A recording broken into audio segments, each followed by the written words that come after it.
Good evening, David. Welcome on the Uncensored Patriots. Thank you, Shawnee boy. It's good to be with you tonight. It's a pleasure to have you on. It's a pleasure to have you on. Yeah. So, for everyone who doesn't know, David is a former London Assembly member and he is also the leader of the Heritage Party. Right? So, David, I'm going to go straight into it with you. Yeah. Your updated 2025 manifesto talks about restoring Britain's glorious history and wonderful heritage. Labour's approval ratings have crashed, right, to 25%, Reformer polling at 34%.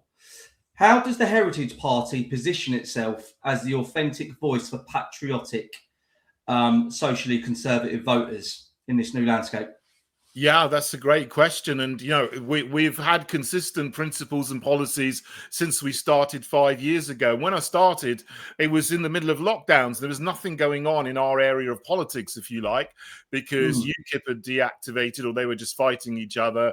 Brexit Party had deactivated. So I set the Heritage Party up specifically to be a socially conservative party with those principles that I thought we need to restore the nation. So obviously things like national sovereignty, traditional family values, self-sufficiency in skills and energy and food, equality before the law, which was before people became aware of the two-tier policing and two-tier justice that we've seen grow over the last 5 years and so on. So all of those principles, I think, would set us in stark opposition and contrast to what I call the Uniparty, Labour, Tory, also joined by the Lib Dems and Greens, that everyone hates now. The last election, people voted out the Tories. The next election, people are going to vote out Labour because they're done with one and they're done with the other.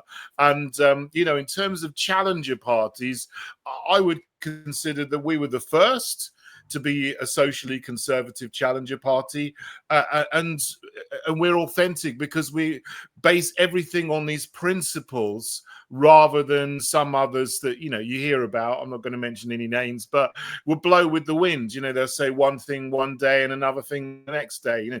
They'll support experimental injections and then they will say, oh no, we don't support them anymore.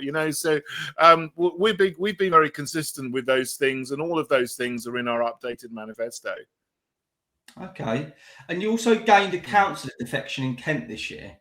So what local wins are you targeting in 2026 elections? Yeah, of course. I mean, well, obviously going back a bit, I was on the London Assembly for 5 years. So that was fantastic. And, gave me a great opportunity to question Sadiq Khan, who I think is one of the most unpopular people in the country. Yeah, it's very, very. How on earth he's the mayor of London? I don't know. I mean, I didn't meet anyone who wanted him as to be the mayor. Not even the Muslims liked him. When they were going around London campaigning. But yeah, that was. I haven't been an assembly member for 4 years now. But as you say, we did have Becky, who was a Conservative councillor on Kent County Council, and she was so fed up with the Tories, because they had Kent before the most recent election. So she came to join us in the Heritage Party because she liked what we stood for, our principles, which she thought, and I would say, what were truly conservative, what they used to stand for 40 years ago or so. But they've gone a long way into decay and decline and degeneracy since then. But so yeah, Becky came over. There's been elections since then, so she didn't, fight to retain her seat, but she came to join us before the elections. But we do have 9 parish councillors all over the country, from Scotland to Kent to Devon and lots of places in between, and they're doing fantastic work challenging the agendas in the councils, even in the parish and town councils at the very most local levels. So this is what we can do. We can get people into parish councils, town councils. Obviously, the next step for us is to try to get people elected to district councils and county councils. And then next year, of course, there are the Senedd elections in Wales.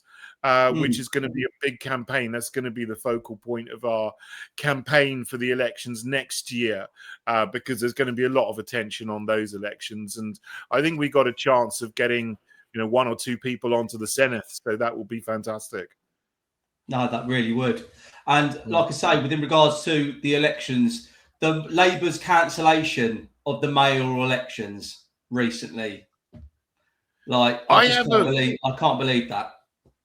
Do you know, I have a very different opinion of this to a lot of other people, and I've heard a lot of people commentating on this. And, they cancelled elections earlier this year, which was absolutely dreadful, for 6 million people or so. The county council elections in Norfolk, Suffolk, Essex, Sussex, Kent and Hampshire and Isle of Wight, they cancelled those elections. For these ones, I have a very, very different opinion, because a lot of people are saying, oh, it's dreadful. Labour have cancelled more elections again, these new elections for county mayors. But actually, the Heritage Party have been actively trying to get them stopped. So for me, it's a very, very good thing that they've been cancelled. Not because it's a good thing to cancel elections, but because we really don't want county mayors, regional mayors, metro mayors. So basically, in a nutshell, your party, you don't want there to be any mayors in any cities anymore. Well, cities or counties is worse than counties, that. Yeah, just across the board. Yeah, so Labour's plan is to split England up into 40 or so different regions, counties, or multiple counties together, and every one of them to be given a mayor like Sadiq Khan, a Sadiq Khan type figure for every county in England, who will have the same powers or more than that Sadiq Khan has. So you'll have a single person in, say, Kent or Lancashire or Gloucestershire being in charge of transport, climate, when the whole climate stuff's a nonsense, by the way, environment, skills, business, housing, planning, one person in charge of all the decision making on all of those areas. It's a massive concentration of power, and they will essentially be completely unaccountable to anyone in their area who's got an objection. Because the point of this is for them to push through the globalist agendas, which is turning farmland into wind turbines, for example, lots and lots of mass housing developments, I'm completely against all the wind energy and the wind turbines. I think we should start drilling again in the North Sea. That's my personal opinion. Totally I think it's absolute lunacy that we're importing, right? Do you know what I mean? We're importing energy when we're actually sitting on our own energy fields in the Northern Sea. So it's literally a complete deindustrialization of our country. And it's like, this is why, we've got so many other countries around us laughing at us and thinking, what's Great Britain doing? Why are they, putting ban on drilling, and when they're sitting on an abundance of oil, where they could remain self-sufficient as a country, to then hiring taxes because they'd rather pay out a big ton of money to get it imported from abroad. It's absolute lunacy. It is nonsense. You're right. It's lunacy. It's absolutely crazy. And we suffer. Ordinary people and ordinary businesses suffer because we've got the highest energy bills in Europe. It's just like they're about twice as high as they are in France, and compare us to something like Romania or Hungary. We're paying 3 or 4 times as much for our energy as other countries in Europe, and let alone other countries around the world, like Saudi Arabia, that drills its own oil and has got very, very cheap energy. I mean, it's absolutely ridiculous. We could be an industrial powerhouse and a manufacturing powerhouse still today if we kept our energy for ourselves and use that to power our homes and power our industry. But successive governments, and I have to say, it started with Thatcher. Quite a lot came from her, when she actually sold off BP, British Petroleum, it became BP, and opened up the British oil and gas fields to the common European energy market. So that started things off. So we lost a lot of control over our energy then, but it's got worse and worse under every government too. Especially under that one man today. that goes by, especially under that one man that goes by the name of Ed Miliband. Oh, it's just, I don't even like to think about him. It's so terrible, isn't he? Yeah, but of course he's totally against oil and gas and coal, and then saying we're going to put up all these wind turbines and solar panels everywhere. They don't produce hardly any energy when the wind isn't blowing and the sun isn't shining. Wind turbines, even over the whole lifetime of a wind turbine, some of them are net energy losers because they've got to be manufactured in China, put on a diesel boat, or transported around the world, and then you've got to dig a massive concrete base that takes up thousands of tons of concrete, and then loads of trucks to come and put it in the ground and erect it, and then you need lubricating oil to keep it going. Yeah, it's just crazy. They kill wildlife. They've got to get rid of it. They got to get rid of a unit every 10 years. Yeah, right. So the different to landfill. So then, it doesn't make sense.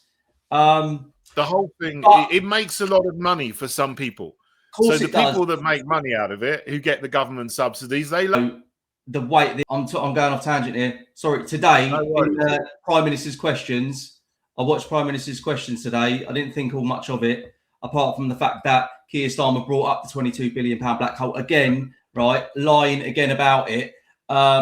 And just constantly blaming it all on the Tories and the other side of the Commons, and it's I just literally, for the life of me, I just can't understand why the man keeps lying, because he's digging himself a hole, and he's continuously digging himself a hole, and it's like he's the most unpopular Prime Minister we've ever had, right? You look how far down in the polls that man is, and it's like he thrives off of hate, right? So it's they're all. I'm not gonna lie. I'm not gonna be tiptoe around this, but I think they're all at it. They're all copping money under the table for sure. Like all the backhander deals, all the lobbying, and it's like we know Angela Rayner didn't pay her. She didn't pay her full stamp duty on her new flat, did she? Exactly. So, she's gone, and they're trying to bring her back. Yeah. There's no shame with these people whatsoever. It's just ridiculous. Yeah, and I wouldn't be surprised if someone has a partner or a wife or a brother who's getting contracts from their department. That's how it's done in this country. It's all through contracting and subcontracting. That's how they, juice the money out of the system. It's much more open and ostentatious in countries in Africa. I mean, you have a president who just takes the money and builds himself a massive new palace. But here it's done, in a way that is difficult to find out. But you can find out. But then, of course, the people in Parliament are the people that are investigating each other, and they don't, because they know they're all in it. I'm sure, I can't say, about every single individual person, but there's a lot of people who, I'm sure their snouts are in the trough. But, that £22 billion black hole you mentioned, it's such a lie and a joke. It's ridiculous. I mean, he's on repeat though, David. Yeah. The man's on repeat with that same line every time he comes into Parliament. That same line just keeps getting mentioned, and it's like you keep saying it. It's all the man ever can think of to come up with in a debate with the other side of the House. It's a very bizarre thing, because everyone knows that it's a complete load of rubbish. It's a deception, but he keeps on saying it because I think someone must have told him, look, if you repeat a lie often enough and forcefully enough, people are going to start to believe it. But the thing is, there's not a £22 billion black hole. there's a 3,000 billion pound black hole, 3 Yeah. trillion. Yeah. That's our national debt, and it's growing at 150 billion every year. So for what, everything is complete rubbish, because even with all of the budget they've got, even if they cut spending by 22 billion, we would still be increasing the size of our national debt by about 130 billion a year. So this is kind of pretend economics. It's the economic situation is dire, and it's only going to lead to more and more and more and quicker inflation, as we've seen over the last 5 years. Inflation, the prices of normal things for normal people and in the shops have gone up by 50% or 100% in the last 5 years. You go on a milk run, milk and bread. It's like you go down, it's like £10 increase just to go and get your little basics. Do you know what I mean? From what it was like a few years ago. Yeah. Do you know what I mean? I know. And they say that they care about the cost of living, but they don't care at all. That they don't, because they're doing everything to make it worse. I mean, it's particularly the attack on farmers. The last thing you would do if you care about the cost of living is put farmers out of business. But that's exactly what they've done with their inheritance tax on family farms. And that's just one of 20 things that they've done which are completely destructive to different groups of people. I hate it. It's dreadful, because I think if I was there, I would just do things completely differently and rebuild again. But every single thing they do is knocking us down, is demolishing something or degenerating something. So it's very frustrating, because I'm here in politics. I want to make a difference. I can see exactly what to do. It's not hard. And I can see you're a very passionate man. You come across as a very passionate man about what you want to do, what you want to do to make a change,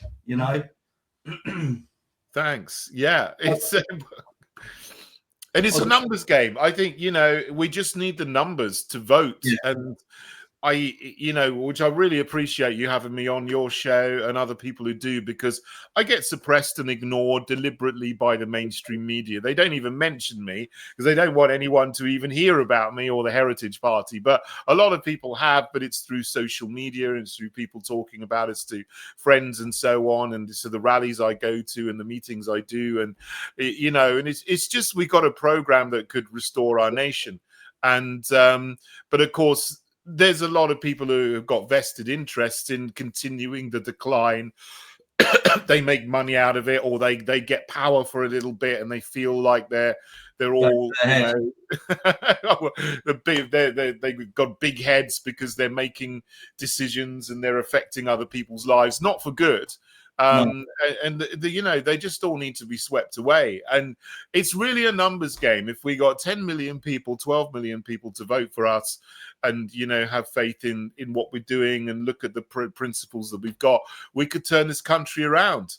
But it's a long way to get there, but we soldier on and we try to get to that place where we can get the critical mass of people to be able to turn things around. And that's the thing. I would go further, and I know a lot of people say, oh, we can't do anything, there's no point in getting involved in politics, it doesn't change anything. But of course it does, because the people in the globalist organizations, big business, they spend so much money and time and effort trying to get their people in positions that they'll be voted in to Parliament. They wouldn't do that if it didn't make any difference. It makes a massive amount of difference. It's the difference between continuing to decay and being able to restore our nation. So I do believe that we need to engage with politics and take it over, and not, back off and say, oh, well, it's not going to change. I know there's all these dreadful people there at the moment, but, it's just we need the numbers to get involved, and then we can get rid of them and do something good. And as the former London Assembly member, how does this erode local sovereignty, and what would Heritage do differently? Are you talking about the regional mayors again and the county mayors and that idea? Yeah, I Yeah, just want to go back to that quickly. yeah, because if you have a single person like Sadiq Khan, he's in charge of London, Greater London. He has control over transport, so he wants to put in all of these bike lanes, low traffic neighborhoods, and so on. He wants more housing everywhere, building on little pocket parks and corner parks, which have been nice spaces for people. And the houses that they build, or they're not houses, they're basically dwelling units where they're horrible. You get all these ugly tower blocks that just look the same monotonous kind of shape. They're soul destroying, and feel that's part the of housing of the future. I feel part of the problem because obviously I operate tower cranes for a living, and obviously I concrete them. You're making all these horrible units. I know. I've got to earn my money somehow, so that's my job.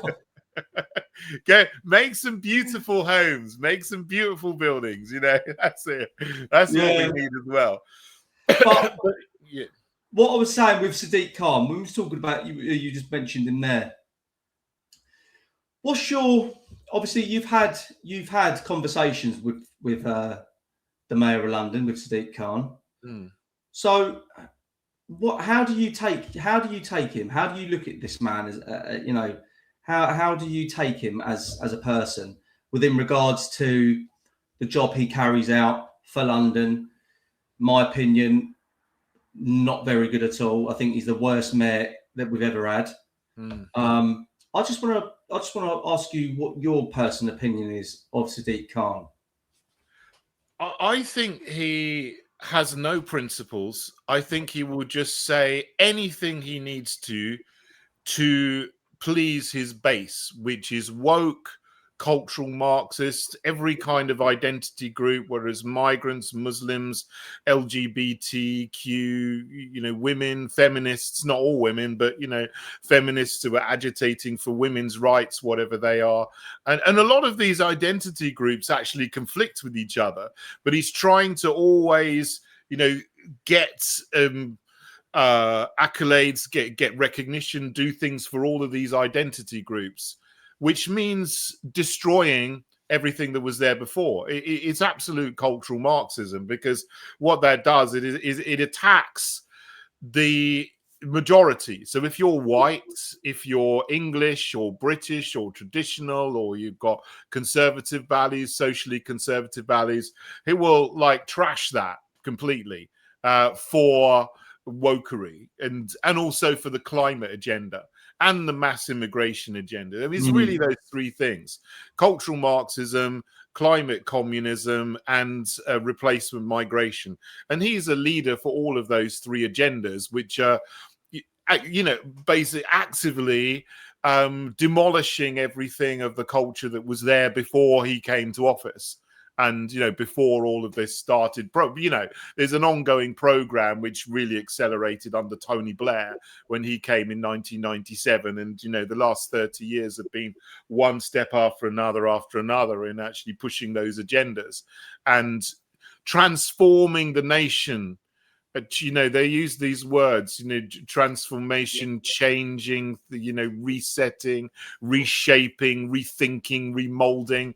And I just think, I don't want my country reshaped and reimagined and remolded. I'm happy with it as it was, and I want it even to be more traditional than it was when I was born and I grew up. But these people are going the opposite direction, to just trash everything and turn the country from a nation into a state, because a state can be, it's just full of atomized people who've got no connection. They just take from where they are. There's got no allegiance, no connection to their forefathers, no connection to the descendants and generations that come after them. They'll live here, and then they'll go and live in Dubai or go and live in New York, and they'll just take what they can from wherever they are. But they don't care about this country, and they don't care about our history. They don't care about our future.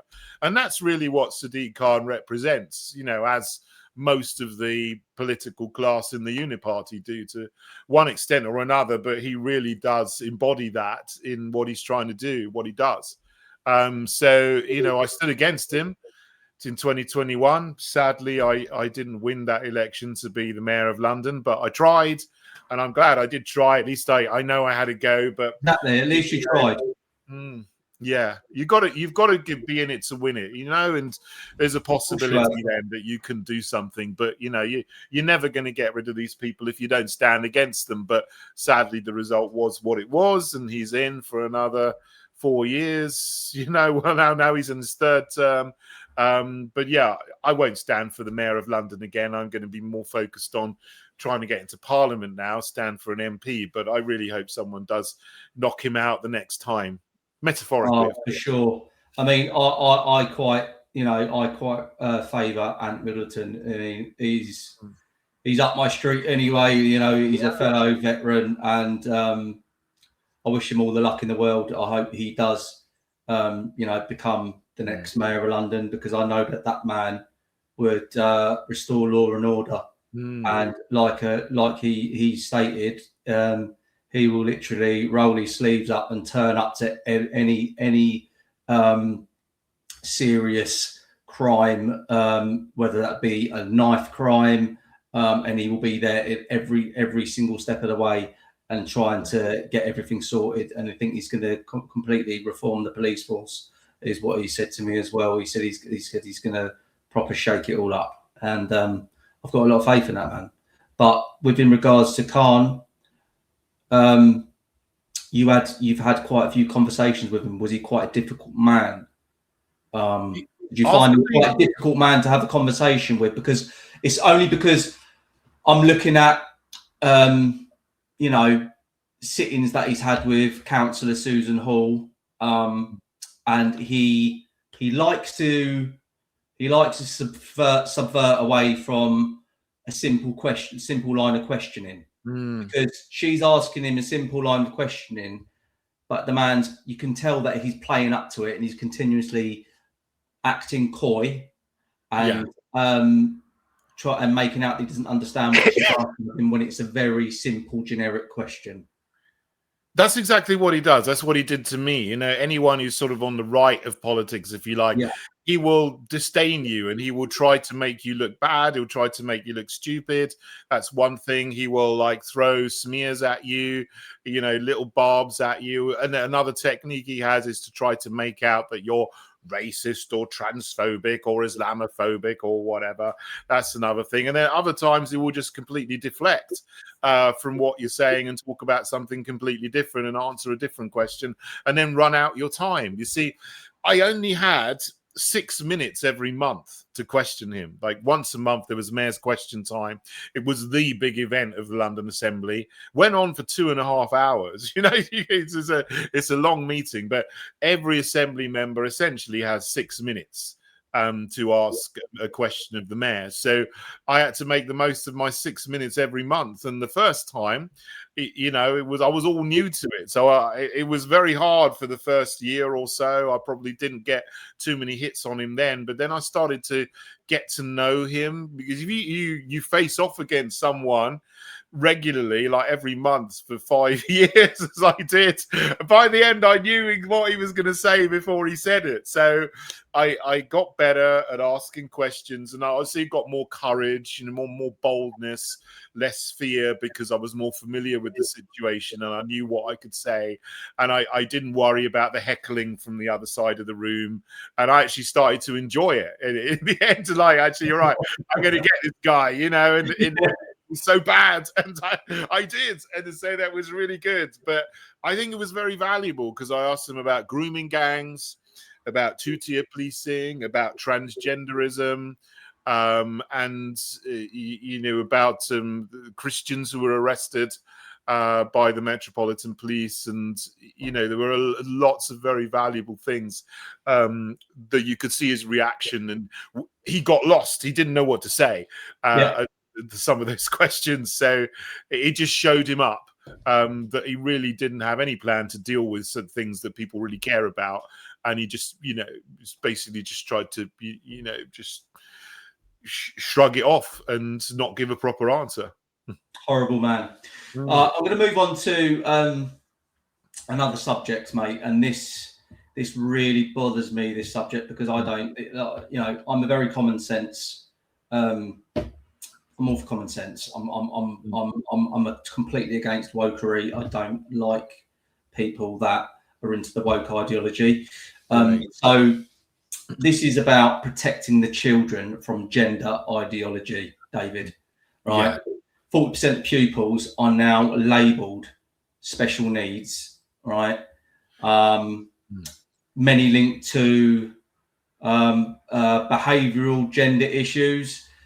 Now, you've campaigned for 20 plus years as a science teacher against gender ideology in schools, right? With Sweden, Finland, Norway, England, restricting youth transitions. So how can heritage give parents real power to opt out and audit what's taught? Well, we would just simply remove the concept of gender from law. It shouldn't even be in law. You've got the Gender Recognition Act 2004, which then said that was the first time people could actually legally transition and change their gender. That shouldn't even be a law. We get rid of that, and we get rid of any clauses in the Equality Act or any other act that recognizes the concept of gender as being different to biological sex. That's it, so then you wouldn't have this problem at all. And, if people want to dress up as a woman, if they're a man, and go out, and fine, knock yourself out. But when it comes to children, you teach them what is scientifically factual. There are two sexes, male and female, and that's it. You can't change your sex. But of course, over the last 10 years, especially, you've got activists who have gone into schools deliberately to try and teach children this. You've got people who are activists who've become teachers specifically so they can teach them, not as, from an outside organization like Stonewall coming in, but actually being trans teachers in the school. And the children they're faced with some teacher, an authority figure who's like, well, what's this? And they're like, oh, I'm transgender. And, and they're with the children every day. I mean, this shouldn't be happening. It's absolutely perverse, but it does. And of course, you've got all these materials that have been created by different NGOs to be given to schools in lessons. What is it? My Princess Boy and so on. The show. Models a young boy dressing up as a girl to promote transgenderism. But this is all sick and perverse. So we would get rid of all the gender in law. We would abolish these three subjects that push it: the PSHE, personal social health, and education, this citizenship education, and what's the other? There's another one as well. The health what happened to just allowing kids to be kids? Exactly. That's how it should always be, because they've got that innocence there. And I mean, you've got that mad woman that had a medical license taken away, that I've seen her floating around for a while trying to push puberty blockers onto 9-year-olds. Like, what is wrong with these people? Exactly. 10 years ago, no one would question that. Let kids be kids. You don't sexualize kids, no, especially in primary school. When I was a teacher, I was a science teacher, so I used to teach biology, the biological facts about reproduction, when children were 12 or 13, which I think is fine. But any younger than that, you're taking away their innocence, because you should not be putting pictures and diagrams in front of 9-year-olds, 10-year-olds, let alone 4 or 5-year-olds, showing very, very explicit things. Which goes well beyond reproduction. There's things that are being taught to kids that I never heard until I started researching it at the age of 45. I'm like, well, I've never heard of this. This is gross. But you want to put this in front of a 4-year-old? I mean, it's utterly perverse. I mean, so, these people don't need to just be removed from the classroom. In any normal society, these people would be jailed for being pedophiles. for Yes. trying to expose children for this kind of material Yeah. and to sexualize their young minds and take away their innocence. It's absolutely perverse. And, you know, it pains me because I've been fighting against it. I've been trying to do something. Obviously, I'm trying to build a political party again to be able to make something, to get into positions of power to do this. But so many people are just very apathetic about it. You know, it's, oh, well, we don't know what's going on. We can't do anything. But you can. I mean, you know, you can take your kids out of school, you can home educate them, and a lot of people are doing that now because they don't want kids to be getting these things in the state schools and so on. But I'm looking into that myself. Yeah, fantastic. These days, it's sad because, you know, you should be able to trust a school to do what you want and to bring up your child to, you know, to be the best person they can be, but to respect their innocence and to respect the values of the nation. But that's not what a lot of teachers are doing, because a lot of them are far left, hard left, cultural Marxist activists again. They're woke activists. And this is a big problem. So, you know, we've all got to just do our part, whatever we can, in whatever area we can act in, whether it's law or whether it's education, whether it's business, to just change things around and stand against the perversion that's coming in our country. Because, you know, I think that there are a relatively small number of people, maybe 100,000 people, who are driving all of this, you know, disgusting, perverse stuff and trying to, you know, ruin and corrode the nation. We just need 1 million of us to stand up and say, we're not going to have it. And then we will outnumber them by 10 to 1. But it really needs people to find their lion. Find your English lion or Scottish lion or Welsh dragon, whatever.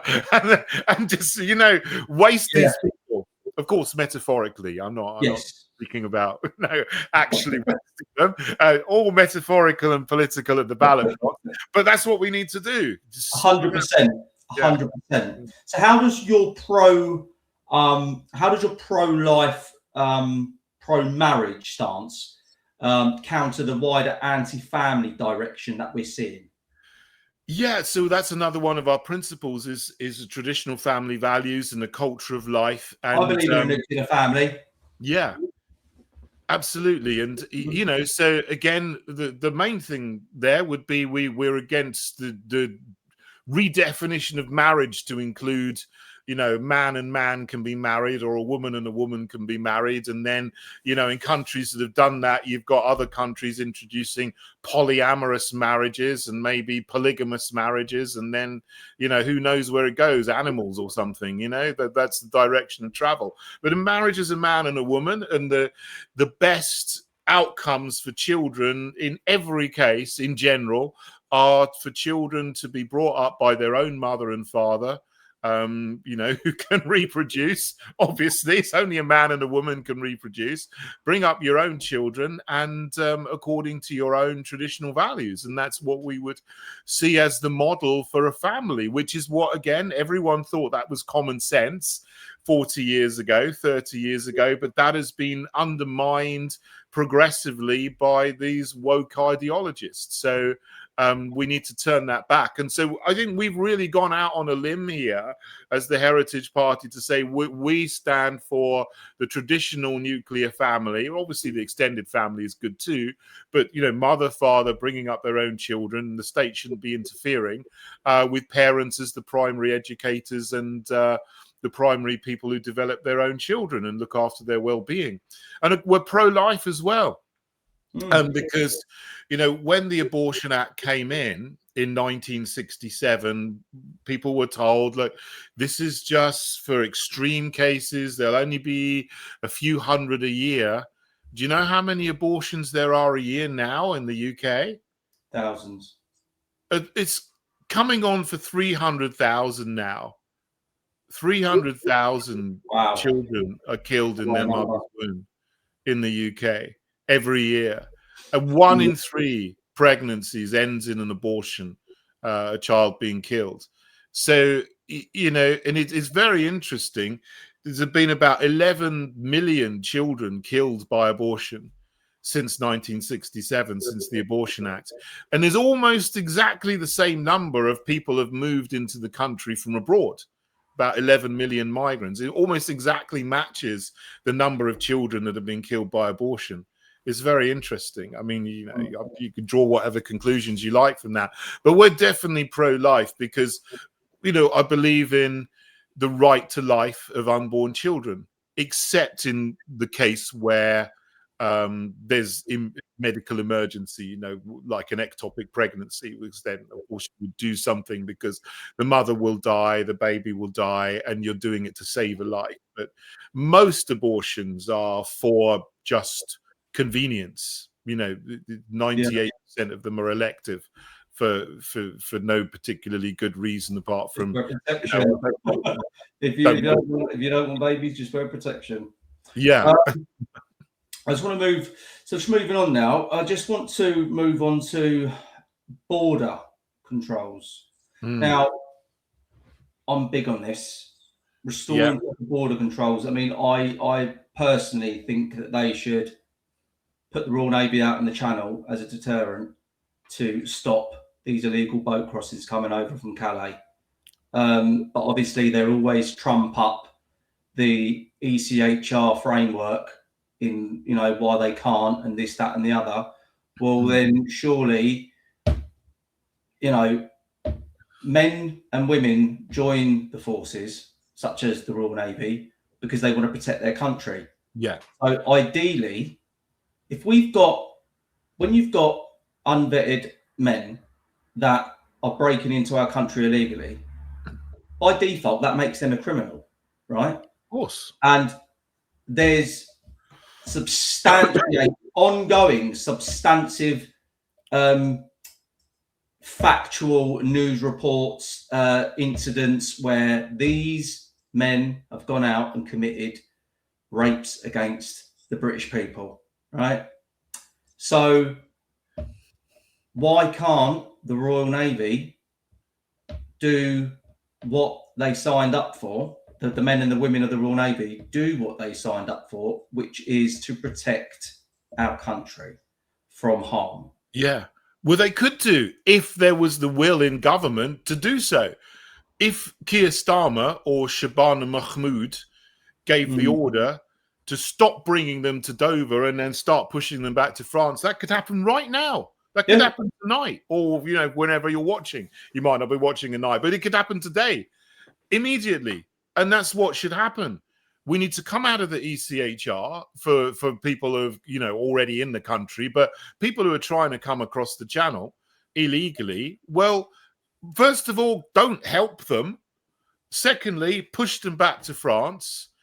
And, you know, the French might not like it, but anyone who's coming from France is not a genuine refugee, because France is not a dangerous country. France is a safe country, as is Belgium. You know, there's no difference for them in France coming to England, but they come because they get rewarded. The moment they arrive here, they get put on a luxury coach and taken to a luxury hotel, and they get 3 meals a day and they get an iPhone. Apparently, some of them are actually getting their baggage sent over separately after they arrive here. So there's clearly, this is an operation that is nothing to do with people who are genuinely fleeing from war or conflict. There's something else going on to bring hundreds of thousands of military-age men into the UK. I haven't figured it out yet, but, you know, it's and of course, as you say, when they're here, they go, you know, assaulting British women, and you know, and the judges. But this is give them a sentence. David, this is what I'm saying, right? They're coming over here. We're placing them up in hotels and HMOs, right? By, like I said before, by default, they're already criminals because they've illegally broken into our country, right? So for the accommodation, such as the hotels, to hotel security, to allow these men to just go out on a little stroll and roam off into on the streets when they've broken into our country to go and do God knows what. No escort. They should have escorts. If they want to go to the police, should escort them to the shops. Yeah, so that's my personal opinion. They are criminals. They should be treated as such. right? It's like, it's bizarre. Like, they're allowed by the hotel security, allowing them to leave the grounds and go, yeah, go on then, off you pop. If you want to go down to the shops, that's fine, or go do whatever you want. These are men that have just broke into the country illegally, and they're allowed to swan around the area wherever wherever these hotels are situated that are housing them. Yeah. And then people wonder why there's God knows so many crimes that are happening every day.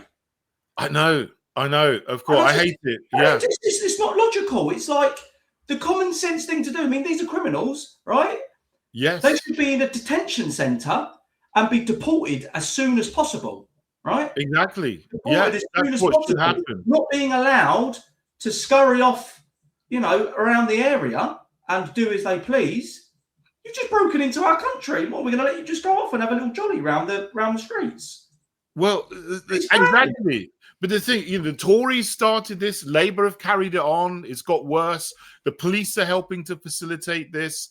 Local councillors, judges, magistrates, they're all in on helping these people and doing absolutely nothing to stop them when they just go on a crime spree. And, which of course hurts women and children the most, women and girls the most, and they do nothing about it, and they're bringing more in. And you get people over stand up like Mahmoud making a statement, oh, we're going to change, we're going to get tough on them, but it's continued. And now they're trying to move them out of hotels into army barracks like in Crowborough, which is just moving the problem from one town to another. It's just, okay, one town might have fewer migrants, another town's going to have more.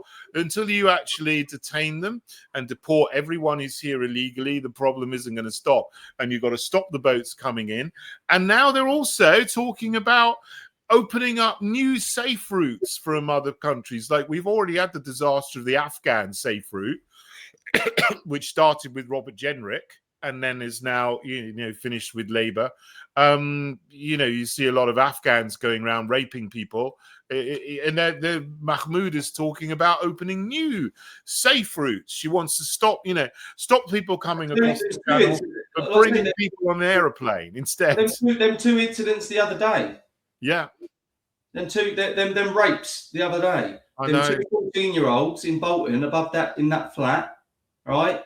And then you had that 15-year-old girl in Leamington Spa that got dragged down by two illegal migrants that came into the country illegally as well.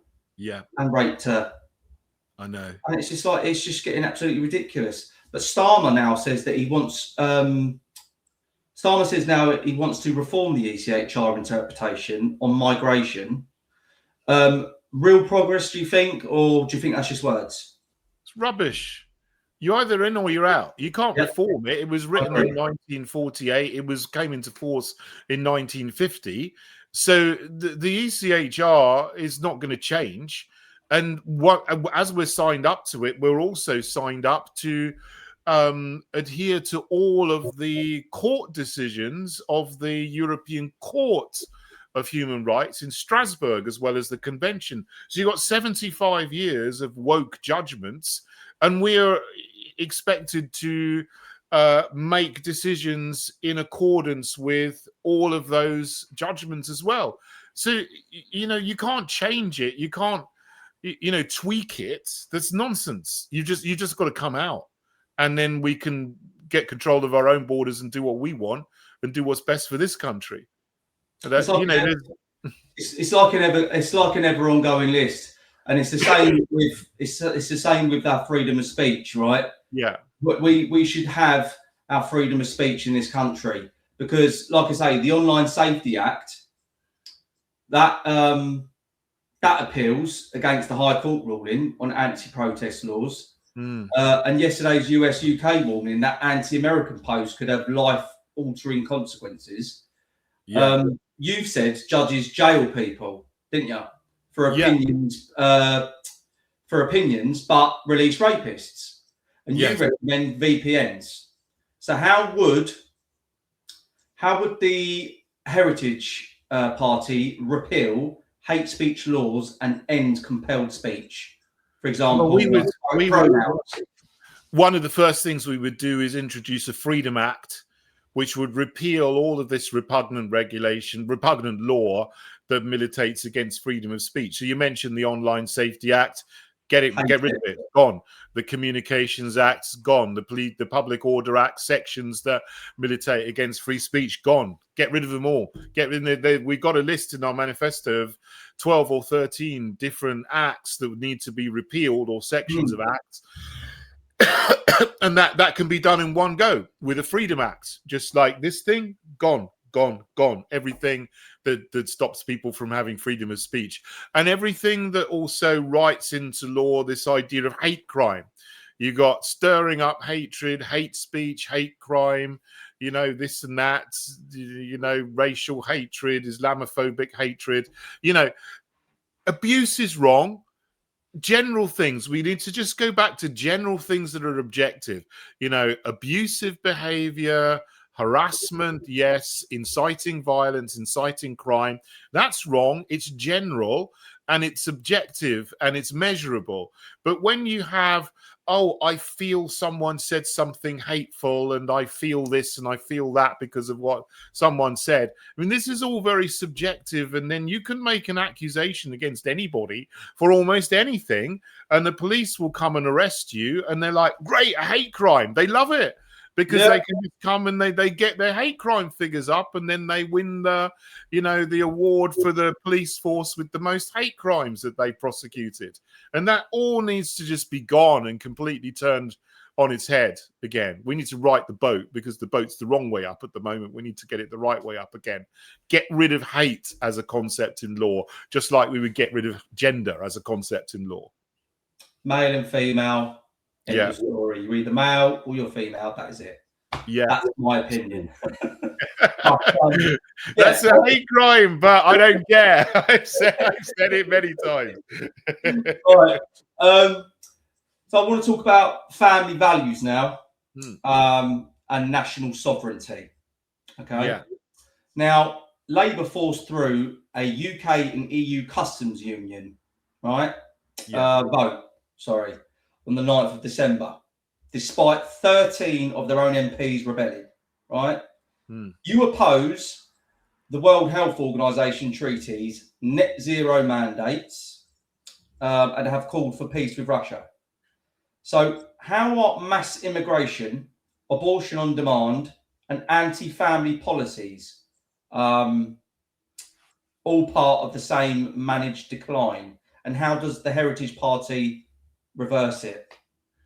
Yeah, well, there's a lot of separate issues in there, but they're all related to each other, through Agenda 2030. I know we touched on abortion already. Yeah, I just want to expand a little bit more. Yeah, I mean, all of these are different parts of the same agenda, really, to undermine the traditional culture that we have. You can go back to the Communist Manifesto by Marx, written in 1848, and there it proposes getting rid of four things. They want to get rid of the nation state, get rid of the family, get rid of property, and also get rid of Christianity. So there's four things that the Communist Manifesto says that should be got rid of in order to create the conditions to bring in, world communism, which is, of course, is absolutely hellish. What was his famous words, Klaus Schwab? You'll own nothing and be happy. Yeah, that's it. There's the World Economic Forum. So again, that's getting rid of private property. It's all part of the same agenda, the Communist Manifesto, whatever the agenda of the Frankfurt School sort of basically it's the same, but it changes the angle of attack, if you like, from economics to culture. But the end result is the idea is the same. So, it's sold to you as like, well, if we get rid of all of these things, there's going to be a wonderful global communist paradise. But of course, look at the Soviet Union, look at, communist China, look at North Korea, look at everywhere where, Pol Pot's Cambodia and the Khmer Rouge. I mean, look at everywhere that's been tried out. It's a disaster. So what's happening now is that they're going to the same end goal, but it's going slowly without a violent revolution. But the end point is going to be the same, where your freedom will be taken away. They won't have families. They want to get rid of families and bring children up by the state. They want to replace your mother and father with the state. as not a mother and a father, but a facilitator for your, development into whatever hellish kind of person they want to turn you into. They want to get rid of the nation state and national sovereignty, and then maybe keep keep the idea of Great Britain, but it won't have any power because we will be part of the EU, will be part of the UN, part of NATO, part of the World Health Organization, part of the World Economic Forum, and just, we'll have all of these global stakeholders telling everyone what to do in every country. And, your nation might still exist in name only, but it will be a nation in name only rather than a real nation with any power, full of people who don't have any connection to their family, to the present, to the past, or the future, not having any property. Because you will just, live in rented accommodation and be given your 1,000 calories a day of food or whatever in your 15-minute neighborhood. And they certainly don't want any Christianity. They don't want anything, outside that gives you a higher purpose or any deeper meaning. They just want you atomized and looking at your screen all day and ingesting whatever junk they throw at you through your smartphone. So that's the vision of the future of these people. It's hellish and it's awful. It's being implemented by the different branches of the Uniparty. All of these things that you mentioned are all related, and they're all interconnected. Going back to the Communist Manifesto was my one point of origin of all of these things. So we can see what's going on, and once you understand that, then you can attack it. Then you can fight it. Then you can say, well, this is what they're attacking. This is what we need to defend, and make an action plan to take back step by step all of the ground, the cultural ground that they've taken, and restore our nation again. So we've got to restore our nation, restore family, restore private property, and restore Christianity. We need to restore those 4 things and defend those things. Then we can live in a nice place again. It's quite simple when you look at it like that. So just your recent theological post about the church superseding Israel. How does that shape the Heritage's view on foreign aid and Middle East policy? That's a personal view, and the Heritage Party only really has one policy on foreign conflicts, like you've got in Israel and Gaza and Russia and Ukraine, and that is not to get involved on one side or the other, but only to try to act, to try to stop the slaughter and bring the different warring factions to a ceasefire and peace so that people don't lose their lives. So that's our policy on military intervention in foreign affairs. But, that post that I wrote was really in response to what Israel is doing at the moment in trying to, they are not trying, they've brought 1,000 US evangelical pastors to Israel to brainwash them or to put them through a program whereby they'll go back and try to get all of their congregations to be pro-Israel and to support Israel no matter what it does. And to me, this is trying to, it's Jewish chutzpah. They're actually trying to take over Christianity and change it into something that it's not.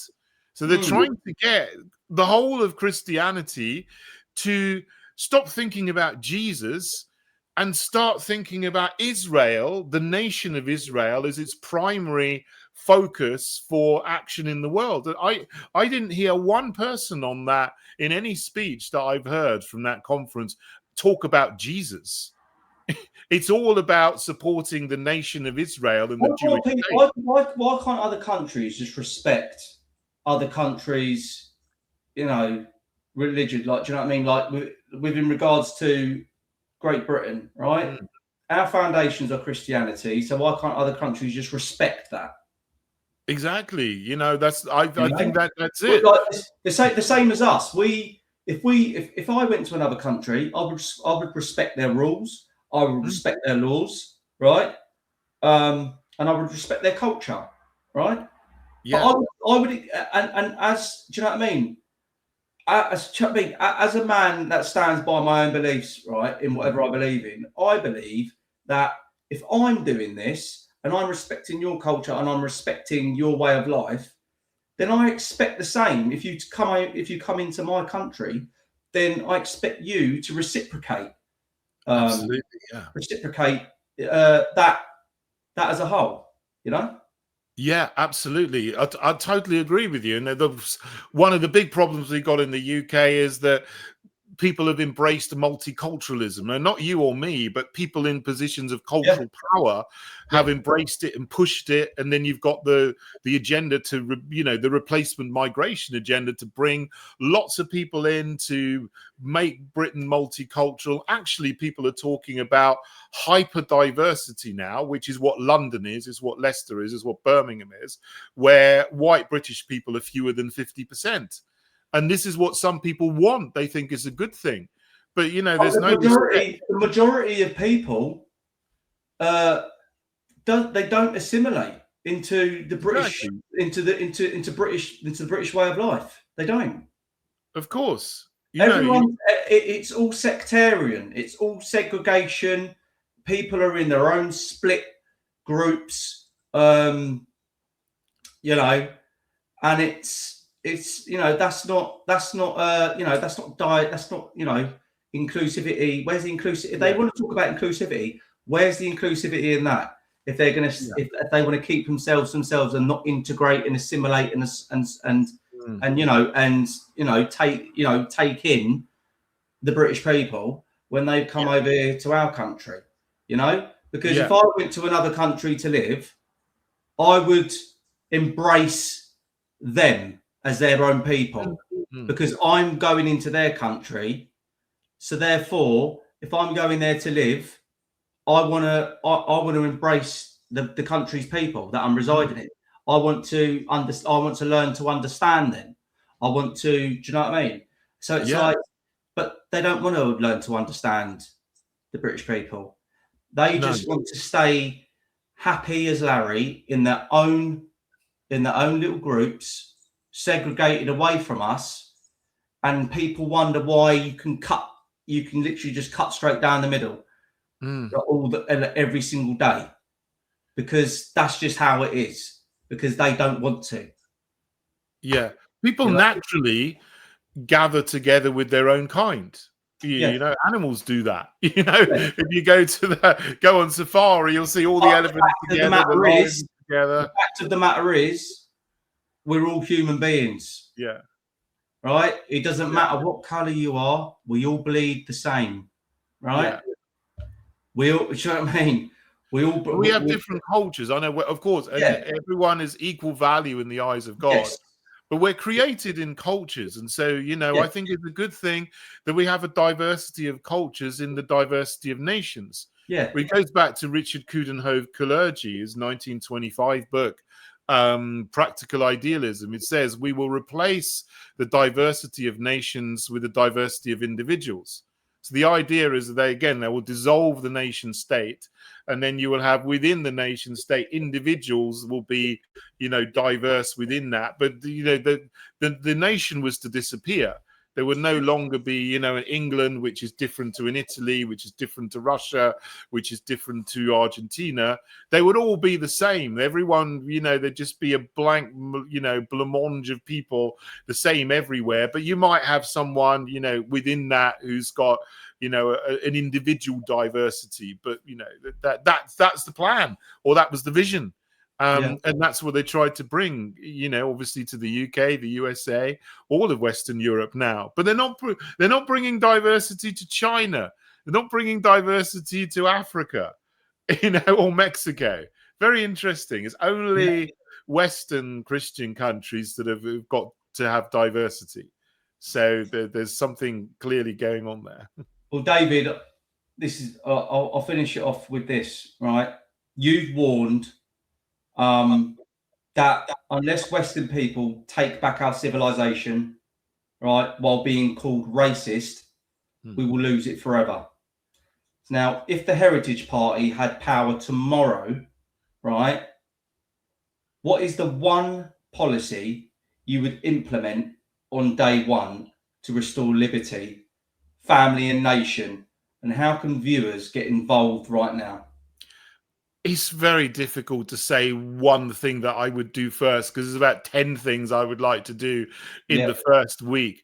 But I think the very, very first thing we got to do is declare a state of emergency in the English Channel and start pushing these illegal boats back to France, followed closely by a Freedom Act to get rid of the concept of hate in law and restore freedom of speech, and then also act to protect our children in schools, so that we turn education back to bringing up children, in skills and developing them as human beings rather than sexualizing them. So anyone who's involved in any way in sexualizing children, they certainly would not have any place in the school ever again, to say the least, and anyone who's a paedophile, who's using the system as it is now, needs to be locked up. So, those are three of the first things that I would do. If you like that, obviously our manifesto, our principles are all on our website, heritageparty.org, and you can join and become a member as well. And we're looking for candidates. So if you do like our vision, if you do like what we stand for, you want to stand, come and get involved, because we need people to get involved, step up, become members, become candidates to try to become councillors in England. And obviously in May 2026, there's the elections in the Senedd in Wales too, and there's the elections for the Scottish Parliament in Holyrood as well. So heritageparty.org, you can look us up and read our manifesto and find out more about us there. David, thank you so much for coming on this evening, mate. It's been an absolute pleasure having you on. I've enjoyed it. Thank you. Thank you again, mate. If you all liked the podcast today, I've got plenty more coming up. So if you could like, share and subscribe to the official Uncensored Patriots YouTube channel, it's in the ticker below. That'd be lovely. David, thanks again very much, mate. And I'll talk to you soon. Will do. Cheers.